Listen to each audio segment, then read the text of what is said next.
Antes de poder compartir, ¿qué le parece si oramos al Señor? Bendito Padre, esta mañana, delante de ti, Señor, aquí en este lugar hemos levantado nuestra voz, exaltando tu nombre.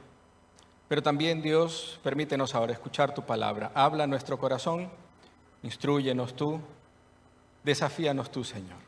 Permítenos regresar a casa renovados por tu palabra. En el nombre de Jesús, amén. Esta mañana, como bien dice el título, tenemos un mensaje de aliento y consuelo, consuelo para los que sufren. Principalmente para aquellos que están pasando por un tiempo de dolor o sufrimiento, aquellos que atraviesan en estos momentos circunstancias difíciles. Y todos en general, si somos seres humanos, llegamos a atravesar en algún momento de nuestras vidas, o hoy muchos de los que estamos aquí presentes, atravesando dolor o sufrimiento o circunstancias que escapan a nuestra solución, escapan a nuestras manos. Y estos tiempos difíciles, en más de una oportunidad, nos ha llevado tal vez a preguntarnos, ¿dónde está Dios ahora que más lo necesito? Hay problemas, hay circunstancias difíciles. Dios, ¿dónde estás? ¿No es cierto? Puede cuestionarse también de repente si realmente le preocupa a Dios lo que me está pasando. ¿O habrá alguna solución a mi problema? ¿Cuándo van a terminar estas cosas?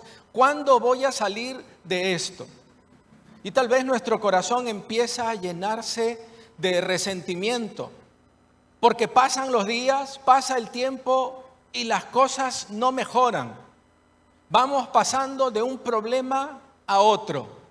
Dificultades familiares, problemas en el trabajo, quebrantos en nuestra salud, deudas que no terminan. Pero a pesar de todo lo que nos puede estar pasando, amamos a Cristo, amamos a Dios y no queremos que nuestra fe y nuestra confianza en Él decaiga.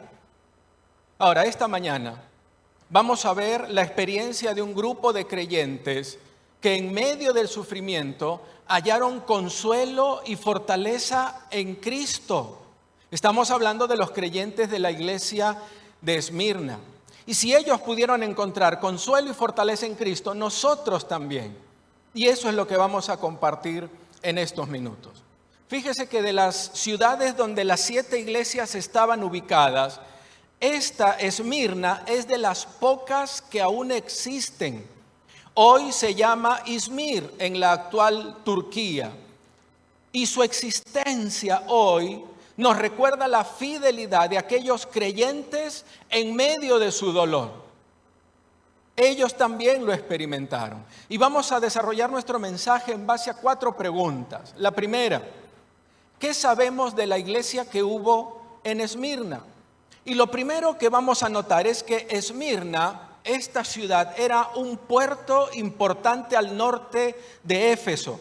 Su nombre significa amarga, algo muy acorde con lo que estaban sufriendo y viviendo muchos creyentes dentro de esta ciudad, dentro de la iglesia. La ciudad llegó a ser muy rica y distinguida. Era un puerto que recibía comercio de Oriente y Occidente en los tiempos de Alejandro el Grande. Era muy desarrollada, era una ciudad grande y rica. Y en estos tiempos del Imperio Romano, Esmirna se convirtió en una aliada incondicional de Roma. La lealtad de esta ciudad a Roma era tal que cuando los soldados marchaban a la guerra, mal equipados durante el invierno, los habitantes de esta ciudad enviaron sus propias ropas para ayudarlos. Eso es lo que hacían. Y debido a esto en particular, Roma recompensó esa fidelidad de la ciudad, eligiendo la ciudad como un centro de adoración al emperador Tiberio, esto alrededor del año 26 después de Cristo. Roma les construyó un enorme y precioso templo para adorar. Además, Esmirna destacó en las ciencias, en la medicina y en la literatura. No era cualquier ciudad. Según la tradición, allí nació Homero, el poeta griego, autor de la Ilíada y la Odisea. no era solo rica, sino que tenía personajes de renombre. Ahora, ¿sabemos cómo se fundó la iglesia en Esmirna? No lo sabemos. La Biblia no registra el acontecimiento, pero se cree que pudo surgir por el ministerio del apóstol Pablo o de personas convertidas por su predicación, ya que Pablo pasó 2 años en Éfeso predicando a toda la región de Asia Menor. Lo dice y lo suscribe Hechos, el capítulo 19. Dice, así continuó por espacio de 2 años, de manera que todos los que habitaban en Asia, judíos y griegos, oyeron la palabra del Señor Jesús. Pablo habría predicado 2 años en toda la zona alrededor. Y era entendible que muchos creyentes de estas ciudades habían llegado a conocer al Señor por esa predicación y habían vuelto nuevamente a la ciudad de Esmirna. Y empezaron a reunirse. Se conocían entre otros creyentes y se reunían. ¿Dónde se reunían? Usted sabe. En las casas. Ahí se reunían los creyentes. No había templos ni auditorios como los que tenemos hoy. Ellos se reunían en casa. Entonces se encontraban entre creyentes y empezaban a unirse y empezaban a reunirse. Y de esa manera se cree que se formó la iglesia en Esmirna. Lo que sí sabemos es que a finales del primer siglo, la vida de los cristianos de Esmirna era difícil y peligrosa. Eso sí es lo que sabemos. Recuerde que la ciudad era fiel a Roma y ya se había establecido como un centro de adoración al emperador romano, al César. Y bajo el emperador Domiciano, negarse a ofrecer el sacrificio anual al emperador podía costarle la vida a los cristianos en Esmirna. Es por ello que muchos de los cristianos en esta iglesia y en este lugar enfrentaban la muerte. No era sencillo ser cristiano en Esmirna. Era muy difícil y muy riesgoso. De tal manera que el mártir más famoso de esta iglesia en Esmirna fue Policarpo. Policarpo fue discípulo del apóstol Juan. Y este Policarpo fue pastor en esta iglesia por más de 40 años y murió quemado en la hoguera hacia el año 155 después de Cristo. ¿Observas la situación? Morir quemado en la hoguera no es cualquier cosa. Cuenta la historia que a Policarpo le ofrecieron libertad y perdón si negaba a Cristo y si juraba lealtad al César. Sencillo, ¿verdad? Un par de palabras y te salvas. ¿Qué hubiera hecho usted? Pero mira lo que contestó Policarpo. 86 años le he servido y nunca me ha pagado mal. ¿Cómo pues he de blasfemar contra mi rey quien me salvó? ¿Nota la convicción de Policarpo? ¿Nota el valor para enfrentar la muerte? Segunda pregunta. ¿Cómo se presenta Cristo en esta carta? Viendo las circunstancias, viendo la realidad de la ciudad, viendo la realidad de la iglesia y los cristianos, ¿cómo se presenta Cristo? Y Cristo, dirigiéndose a esta iglesia, se presenta así, versículo 8. Y escribe al ángel de la iglesia en Esmirna, el primero y el postrero, el que estuvo muerto y vivió, dice esto. Nota esa forma de presentarse del Señor Jesús. Y es una forma de presentarse muy apropiada para darle ánimo y aliento a aquellos cristianos que están sufriendo amenaza de dolor, sufrimiento y muerte. ¿Por qué? Porque su Señor es el primero y el postrero, el que estuvo muerto y vivió. Y Cristo se presenta de 2 formas aquí. La primera se presenta como el primero y el postrero. Es decir, se presenta como el Dios eterno. Y recordemos que ese título, ese nombre se utilizaba solo para Dios en el Antiguo Testamento. Pero ¿quién lo está diciendo de sí mismo? ¿Quién lo está diciendo de sí mismo? Jesús. Dice Isaías 44, así dice Jehová, Rey de Israel y su Redentor, Jehová de los ejércitos. Yo soy el primero y yo soy el postrero, y fuera de mí no hay Dios. Pero Jesús está hablando de sí mismo. Es decir, que aquí Cristo está afirmando que Él es igual en naturaleza a Dios, eterno. Él es el Dios eterno que existía antes de la creación y seguirá existiendo por siempre y por toda la eternidad. Y Cristo quiere que estos creyentes que están atravesando ahora estas circunstancias entiendan que a pesar de todo y aún así enfrenten cosas terribles en sus vidas están en las manos de Dios. Cristo está ahí con ellos. ¿Por qué? Porque Él trasciende el tiempo, el espacio y la creación, y Cristo es Dios todopoderoso. Y eso debía darles confianza, eso debía darles valor, eso debía darles seguridad. 2, ¿cómo se presenta? ¿Cuál es otra forma en la que Cristo se presenta? Como el que estuvo muerto y vivió. ¿Qué está queriendo decir? Que Cristo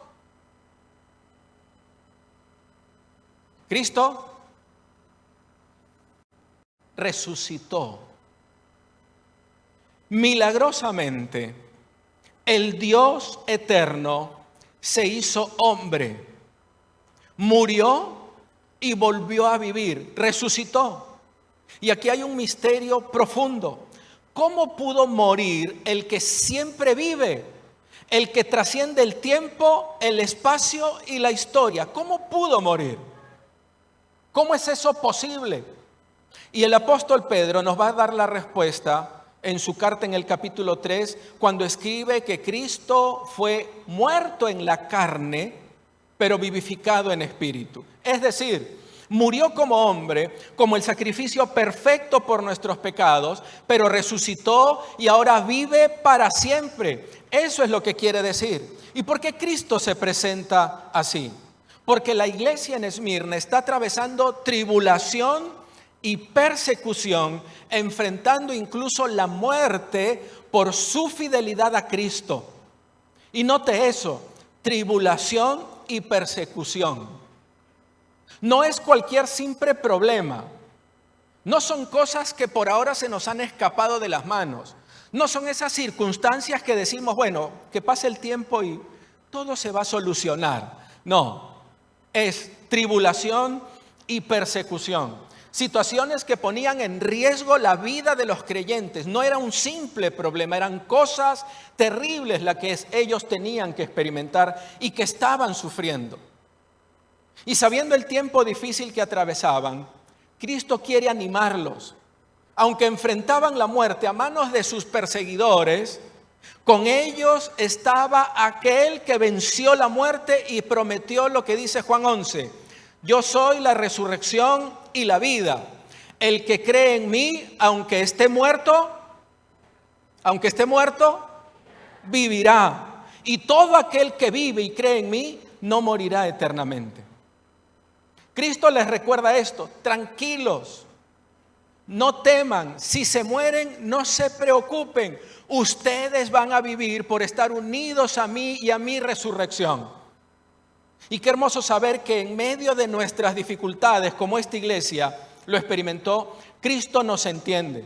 Él sabe lo que estamos pasando. Él comprende nuestras circunstancias. Él se identifica con nosotros. ¿Por qué?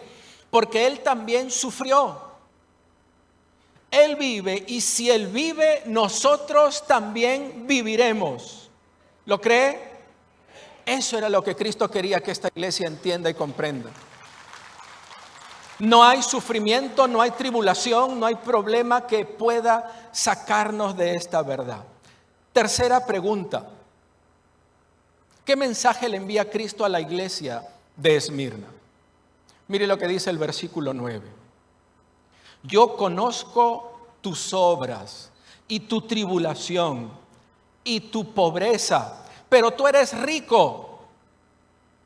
Y la blasfemia de los que se dicen ser judíos y no lo son sino sinagoga de Satanás. Mire qué duras palabras expresa Jesús. Y vemos en este pasaje que no hay nada que escape de la visión y del conocimiento de nuestro Señor Jesús, quien conoce cada detalle acerca de las iglesias bajo su cuidado.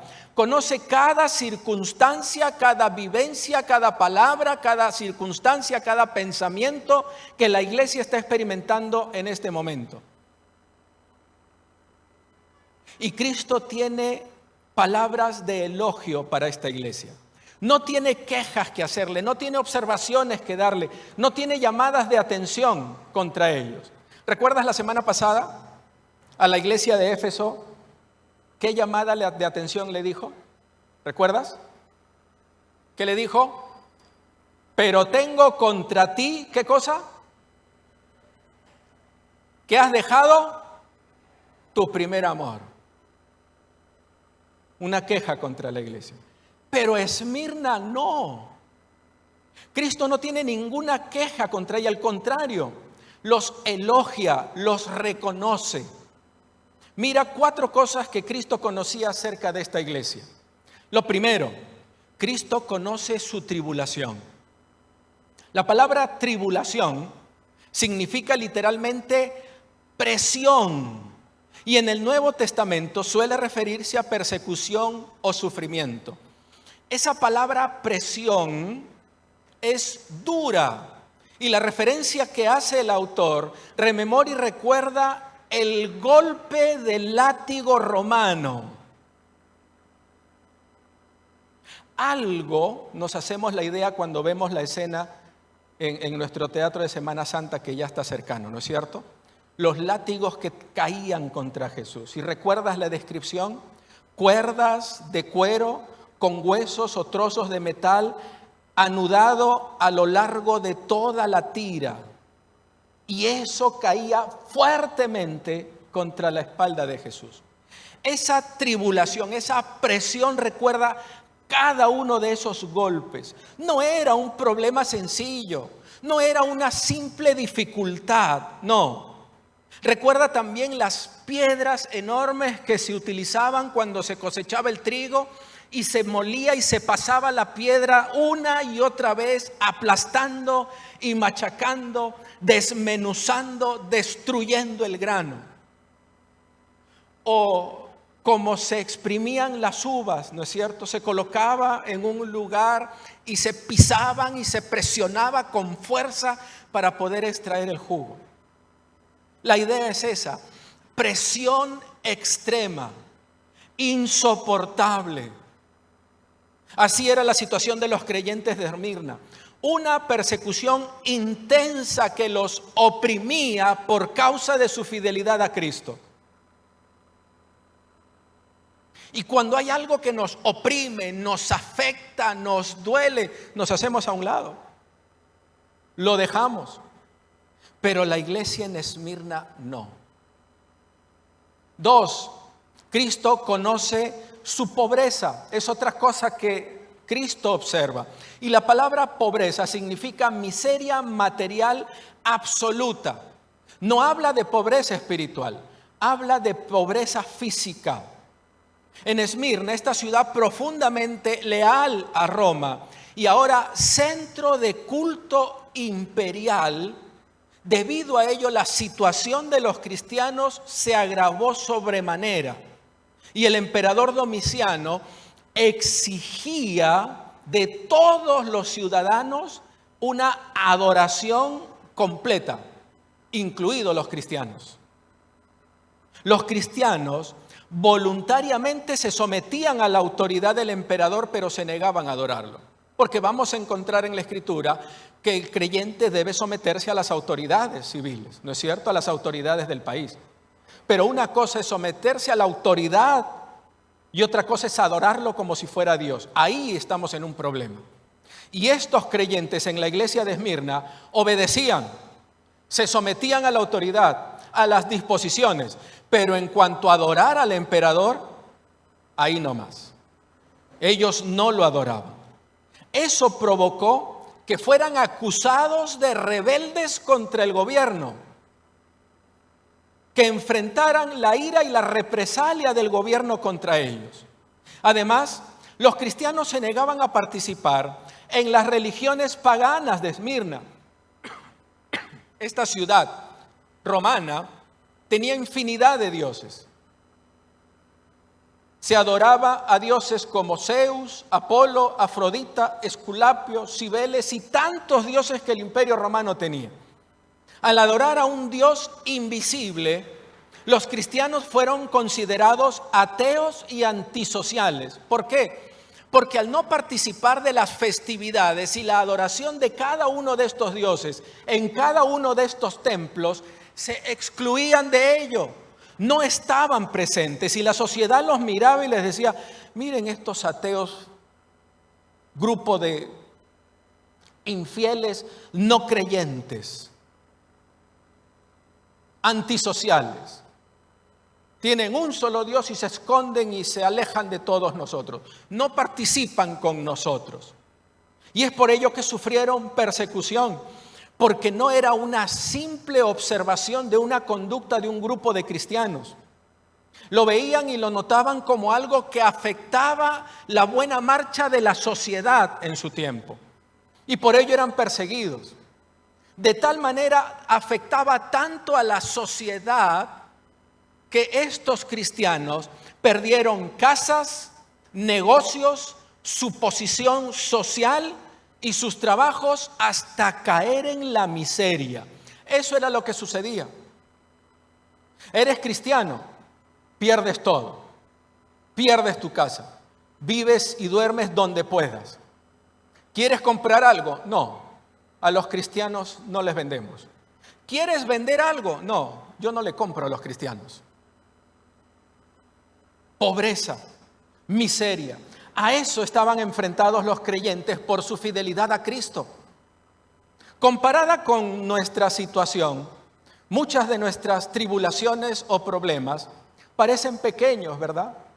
Cosas insignificantes.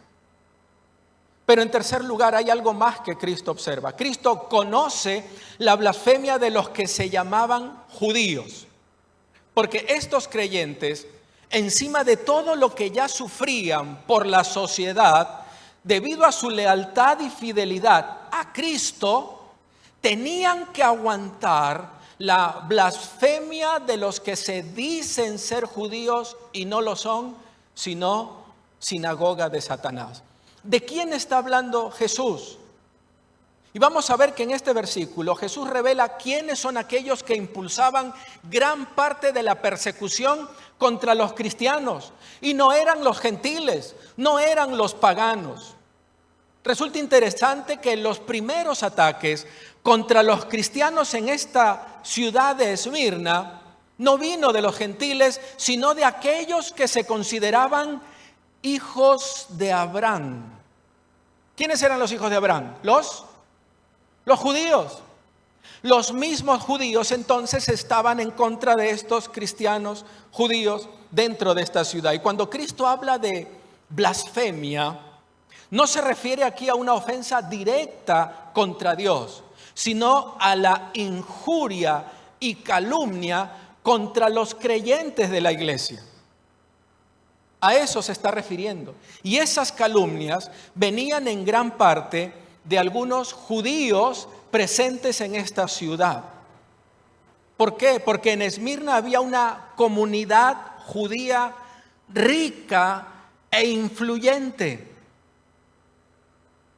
Obviamente que no conocían a Cristo. Y esta comunidad judía rica e influyente odiaba a los cristianos, odiaba a Cristo. Y junto y confabulados con algunos miembros de la sinagoga judía, empezaron a difundir acusaciones falsas contra ellos. Acusaciones contra su carácter, acusaciones contra la vida cotidiana de los cristianos, para desacreditarlos, para manchar su imagen. ¿Cuáles eran algunas de estas acusaciones contra los cristianos? Observa. 1. Acusaban a los cristianos de canibalismo. ¿Por qué? Porque comían juntos el cuerpo de Cristo en la cena del Señor. ¿Notas? Te ríes de eso, pero qué tontos. Sí, pero los que no conocen lo que es la cena del Señor y tú escuchas, vamos a compartir el cuerpo de Cristo, te escandalizas. 2, los acusaban de inmoralidad porque los cristianos se casaban entre hermanos. Mire este grupo de pervertidos. Cuando has entrado, ¿cómo has saludado a nuestros anfitriones? Cuando te has sentado, ¿cómo has saludado al que está a tu lado? ¿Cómo has saludado? Hermano, buenos días. Hermana, buenos días. Y también, no conociendo esta dinámica dentro de la iglesia, ellos decían, qué terribles, estos se casan entre familias, entre hermanos, ¿qué está pasando?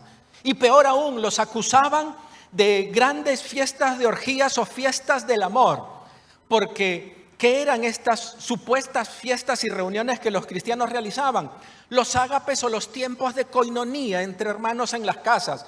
Y como sufrían de persecución, tenían que reunirse en una casa a escondidas, a ventana y puerta cerrada. Y la gente veía que entraban 2, 3, 4 familias, un buen grupo de gente. ¿Y qué estarán haciendo allí?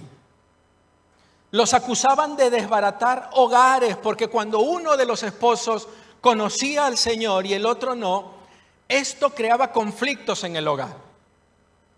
Porque el no creyente quería ir a sus fiestas, a sus celebraciones, a sus adoraciones paganas, y el cristiano no.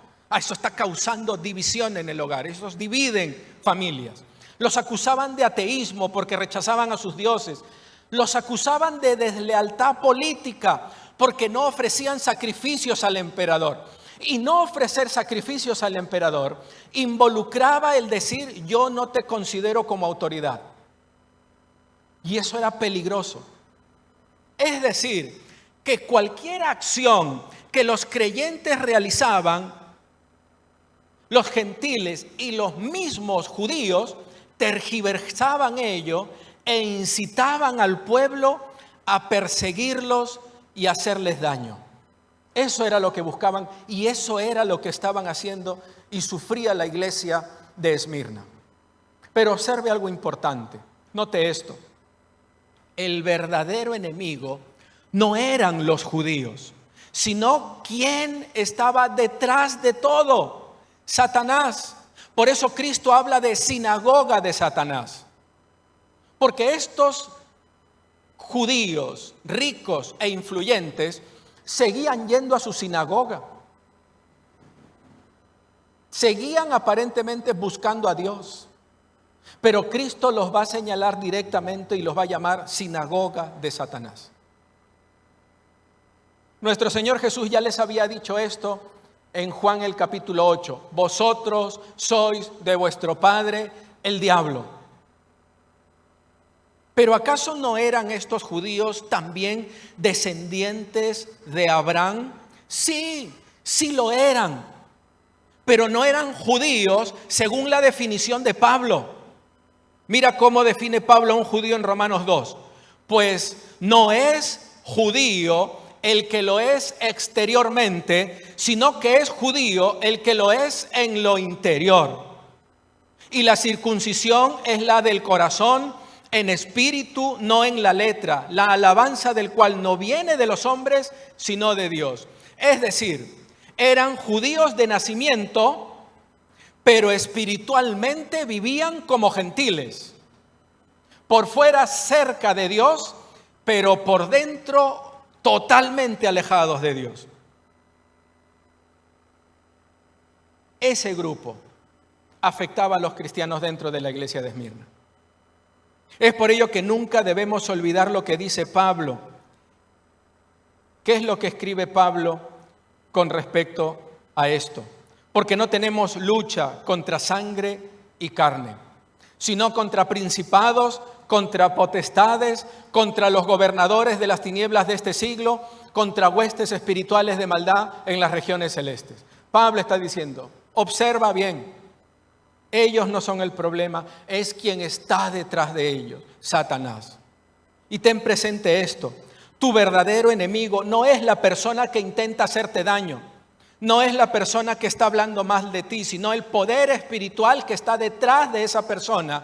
Por eso, si el enemigo es espiritual, nuestras armas deben ser espirituales. Eso es lo que está señalando Pablo. Hay una cosa más, una cuarta cosa. Cristo conocía su actitud en medio de las dificultades. ¿La actitud de quién? De los cristianos en Esmirna. Porque humanamente, con todo lo que estaban viviendo hasta ese momento, persecución, pérdida de dinero, del hogar, de la salud, aún de la vida, uno esperara que tuvieran una actitud contraria hacia Dios. Pero en medio del dolor por la pérdida de bienes, derechos y la pobreza, uno imaginaría creyentes amargados, resentidos, sin fe ni ánimo para servir. Pero nota algo, no fue así con esta iglesia en Esmirna. La iglesia de Esmirna sufría, pero mantenía una actitud firme y positiva. Cristo no tuvo ninguna queja contra ellos, ninguna observación. Pero sí menciona algo en el versículo 9, un hermoso paréntesis que coloca el autor inspirado por el Espíritu Santo. Pero tú eres,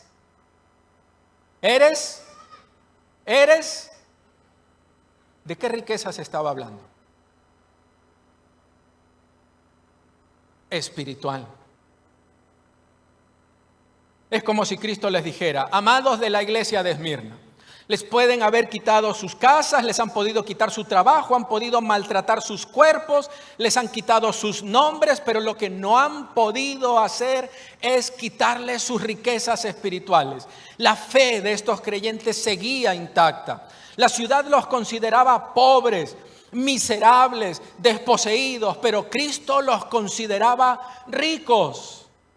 Y por una sencilla razón: sus riquezas espirituales estaban intactas. Ellos nunca perdieron la fe, ellos nunca perdieron su amor por Cristo, ellos no dejaron de confiar en Él. Ellos tenían lo que realmente importaba: la salvación, la santidad, la gracia, la paz, el compañerismo y a un compasivo y consolador Salvador. Eso tenían. Para Cristo, riqueza es la riqueza de carácter, no la riqueza en dinero, en oro, en posiciones. Es la riqueza en fe la que vale para Cristo. Así que, querido hermano, esta mañana pueden haberte tal vez quitado la casa, puede haberse enfriado el cariño de algunos hijos malagradecidos hacia ti, te pueden haber dejado sin trabajo, tu salud incluso puede estar deteriorándose. Pero hay algo que nadie puede quitarte si tú no se lo entregas: tu riqueza espiritual, tu carácter, tu fe, tu actitud delante de Dios. Porque cuando todo lo material se pierde, lo que realmente revela quién eres es lo que permanece en tu corazón: tu carácter, tu fe, tu confianza a Dios. Por eso, cuida tus riquezas espirituales, no las pierdas. Mantente cerca del Señor. Amén.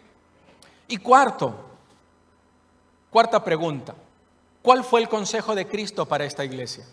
En medio de todo lo que están viviendo, Cristo les dice un par de cosas. Versículo 10 dice: no temas en nada lo que vas a padecer. He aquí, el diablo echará a algunos de vosotros en la cárcel para que seáis probados, y tendréis tribulación. ¿Por cuántos días? Por 10 días. Sé fiel hasta la muerte y yo te daré la corona de la vida. ¿Notas lo que Cristo les está diciendo? Están sufriendo, están siendo perseguidos, muchos de ellos han muerto.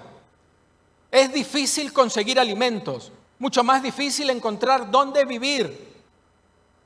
Humanamente esperaríamos que Cristo les prometiera librarlos del dolor y el sufrimiento. Tranquilos, pronto todo se va a solucionar, yo lo voy a arreglar. Pero no fue así. Eso no es lo que Cristo les dijo. ¿Lees lo que Cristo les dijo? Les advierte que van a venir pruebas aún mayores. ¿Qué clase de consuelo es ese? Les dice que el diablo echaría a la cárcel a muchos de ellos. Es decir, si hasta aquí tenían problemas, los problemas van a empeorar. Pero Cristo les encomendó solo dos cosas. ¿Qué dice? No temas y sé fiel hasta la muerte. ¿Notas? A veces nos acercamos a Cristo para que nos solucione nuestros problemas. Y oramos, y ayunamos, y persistimos en orar, y seguimos pidiéndole. Pero Cristo está más interesado en que usted se aferre a Él en medio de sus problemas. Cristo está más interesado en nuestras vidas. Los problemas pueden solucionarse como no. Pero eso no es lo importante. Lo importante es cómo usted y yo aprendamos a tomarnos de su mano en medio de los problemas y de las dificultades. Eso es lo que le importa al Señor. Porque estos problemas y dificultades forjan la actitud, profundizan nuestra fe en el Señor. A Cristo le interesa más nuestra actitud. Y observa esto. Cristo no evitará que pasemos por problemas. Cristo no evitará que pasemos por problemas. Mira, no evitó que Job lo perdiera todo. No evitó que los amigos de Daniel fueran echados al horno de fuego. No evitó que Daniel fuera echado al foso de los leones. No evitó que Esteban fuera apedreado. No evitó que Lázaro muera. No evitó que Juan el Bautista fuera encarcelado y decapitado. No evitó que los apóstoles fueran perseguidos y encarcelados. No evitó que Pablo fuera azotado, encarcelado y perseguido. No evitó que Jesús mismo fuera rechazado, azotado y crucificado. ¿Por qué? ¿Se desentendió de ellos? ¿Los olvidó y los hizo a un lado? Dios no siempre evita la pérdida, el horno de fuego, la prisión y la muerte. Lo que sí hace Dios es estar a nuestro lado siempre, ayudarnos a que nuestra confianza en Él no falte. ¿Observas ello? Se lo dijo a Pedro en Lucas 22. Simón, Simón, he aquí Satanás os ha pedido para zarandearnos como a trigo, pero yo he rogado por ti que tu fe no falte.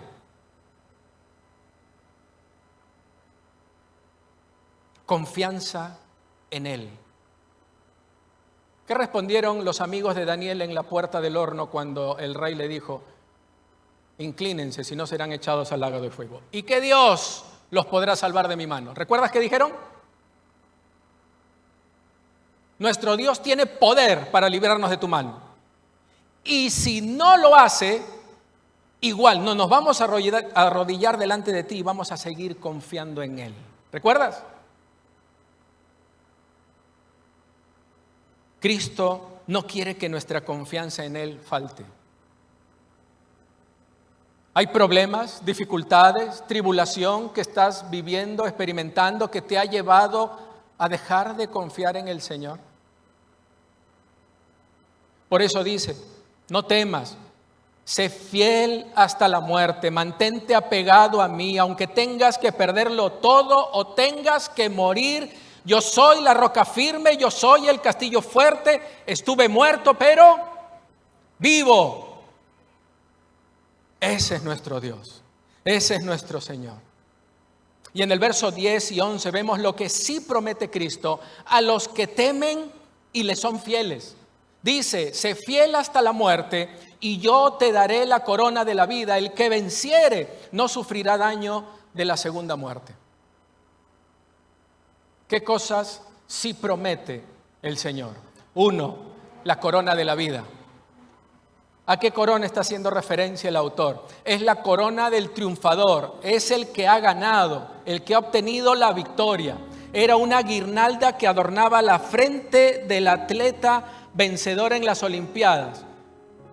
Y los lectores de esta carta entendían esta figura. Pero era una corona que se deterioraba, se marchitaba y se perdía. Pero Cristo nos ofrece la corona verdadera, una corona que nos da vida en abundancia. Sé fiel hasta la muerte. 2. ¿Qué otra cosa nos promete Cristo? No sufrir la segunda muerte. En otras palabras, detrás de la muerte física, este cuerpo va a morir y se va a enterrar. Pero después de ello ya no habrá más muerte, sino habrá solo vida eterna con Cristo. Ya no habrá llanto, ni tristeza, ni dolor. Y viviremos con Cristo por toda la eternidad. Y Cristo les recuerda esto. Puedes estar sufriendo y atravesando lo inimaginable. No temas, sé fiel hasta la muerte. Y si te toca partir, vas a estar conmigo por la eternidad. Y eso infundió aliento, seguridad y paz al corazón de esta iglesia que sufría. Hermano, yo no sé lo que estés pasando hoy. ¿Cuáles son tus tribulaciones? ¿Cuáles son tus tiempos de dolor? Pero el Señor sí lo sabe. Cualquiera que sea tu situación, no temas y sé fiel hasta la muerte. Aférrate a Cristo. Tómate de su mano. Confía en Él. Mantente en Él. Y Dios recompensará tu fidelidad. Amén. Para participar y pertenecer a una de nuestras redes, inscríbete en los links que aparece en la descripción del video. Recuerda que también nos reunimos en nuestros grupos pequeños. Para mayor información, comunícate al WhatsApp que aparece en pantalla. Recuerda que puedes vernos a través de nuestras redes sociales. Que Dios te bendiga.